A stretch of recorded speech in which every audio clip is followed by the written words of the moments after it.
Hello my dear VLSI aspirants, welcome to Deep Silicon VLSI YouTube channel. In this video we are going to take Boolean algebra simplification in the best possible way. Okay?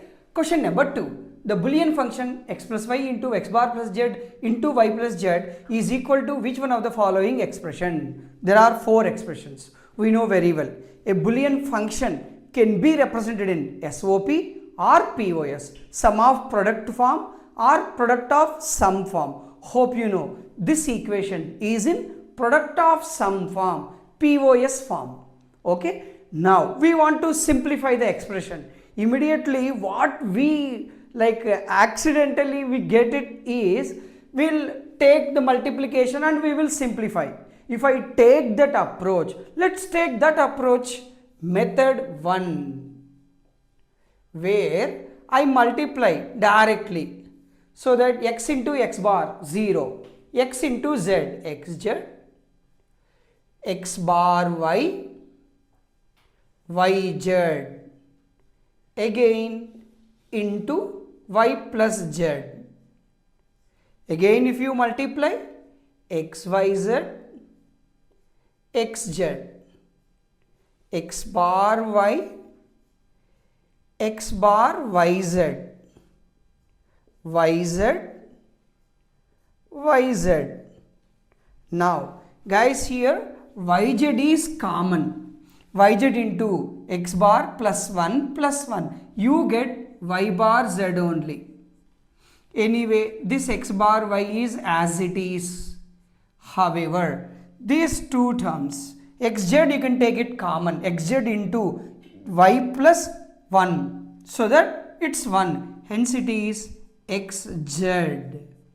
This is the expression. Now what we can do is, here we can add x into x bar, because x into x bar is 0 only, plus xz, x bar y, y bar z.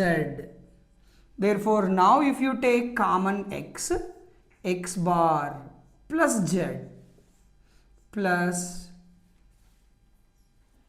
y, this is y, right? So this is y, if you take common x bar plus z. Now guys, here you can rewrite it as x plus y into x bar plus z. This is the final expression, but guys, it requires lots of efforts to simplify, and suddenly you should get the thought here x bar z is there, so that we can take x into x bar, that many more number of assumptions. Instead of that, why are you waiting? Why don't you go for K-map? Whenever the variables are 3, above 3, it's best to consider K-map simplification only. Now it is a 3 variable function. Let's consider here using K-map. It is like this, where a 3 variable K-map can be expressed as, let's consider this is x, y, z, this is x bar in POS format, because the given expression is POS. Now it is y plus z, y plus z bar, y bar plus z bar, y bar plus z. Now guys, x plus y, here this x is there, y is there, it could be z or z bar, hence you can take this for this. Similarly, x bar plus z, x bar, it could be z, it could be y or y bar, hence this.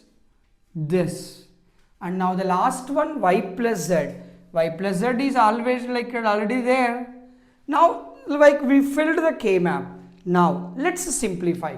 If you take this simplification, so that we get x plus y, isn't it? Yes.